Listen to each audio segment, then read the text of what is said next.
Good morning, everyone. It is Monday, March 30th.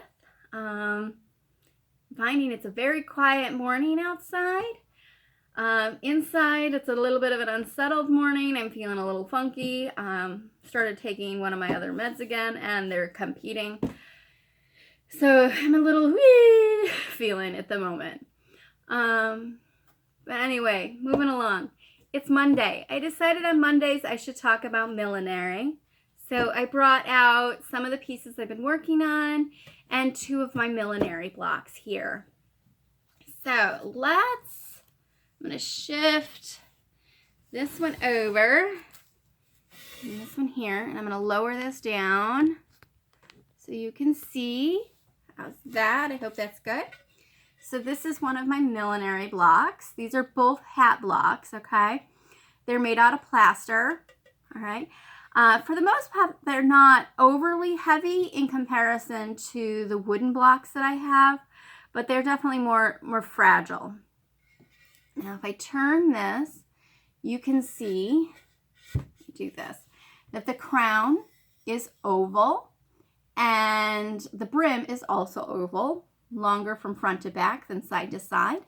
The block has some centering lines, but it also has some guides through here for the edge of the brim to help us see how far out the straw needs to come to that. It also helps line up those layers of straw as you're working out. Because of how the thickness of straw will vary, straw braid will vary. You may have a spot that's a little wider or a little narrower, or one side might end up a little wider, a little narrower. These lines help you balance that back out. Very helpful. I don't always have that on the recreated blocks that I've been trying to do, so I'm learning I need to add those. The actual base of the straw hat or bonnet would be done at home in a cottage industry. The woman's sewing would do just the straw component.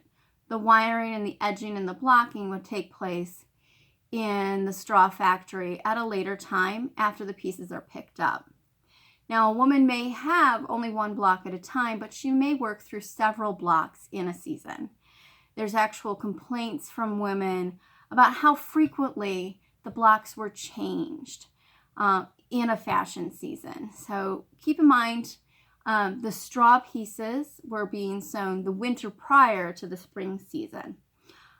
So if there's 3 or 4 different styles coming out for the spring season, she needs to learn each of those and their quirks as she's creating the pieces.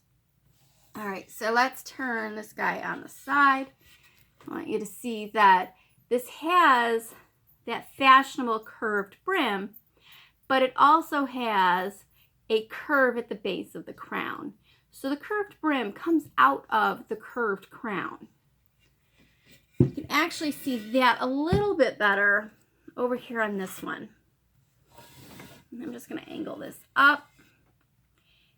This has a very distinct curve to the brim and to the base here of the crown. So this is a tapered crown. You can see here the tapered crown here. It's got more of a taper on the front and the back and a gentle taper over there. A steeper taper over on the sides. Now this particular block is quite petite. The crown looks rather tall, even though it is only part of a finger height, or my thumb height actually. But because it's so small, my hand will fit just on the top. This is smaller than most of the modern requests that I have. I can show you a comparison with the pieces I'm currently working on. You can see how this has a much larger crown top than the block. I can tell you this block will fit my head, but it's actually going to be too small for most of my current clients. And you can see here how the hat itself is the same front to back. It's just a little bit wider side to side than the block. So the block itself, I believe, is closer to 19 and a half inches. These finished hats that I'm working on are about 21.5, and this is blocked on a vintage wooden block that I have, and it's my most popular size and shape, I would say, for this particular era. I think we can turn this back up a little bit. There, I'll pretend I can see your faces. You can see mine. So I do have 2 tapered crowns at this point. I have another one that I started yesterday. Of course, there is the 1880s piece up on my head. And then I do have one other that I've been working on. Started this after watching Emma because it just seemed right to be doing a Regency piece at that point. So that is finished. I have to double check. I think it'll fit in the box. I have a favorite size box that I use, and when pieces don't fit in that box, I have to get creative. Now, of course, if I'm talking about pieces that I finished, some of you are wondering when I'm going to make them available. Initially, I had planned on waiting until this entire situation settled and then selling them. But through a few steps yesterday, I realized I need to make them available. I need to be able to sew on a regular basis and sell on a regular basis. That is both from a financial standpoint and an emotional standpoint. I feel better when I'm sending bonnets and hats off to people. So last night I decided to start looking at printers and scales. I've got a scale picked out. I think I have a printer picked out. I'm just waiting on one thing there. And I'll get that ordered, and as soon as that's on its way, I will start putting pieces back in the Etsy shop, make them available for folks. I think I'm going to do an assortment of decorated and undecorated.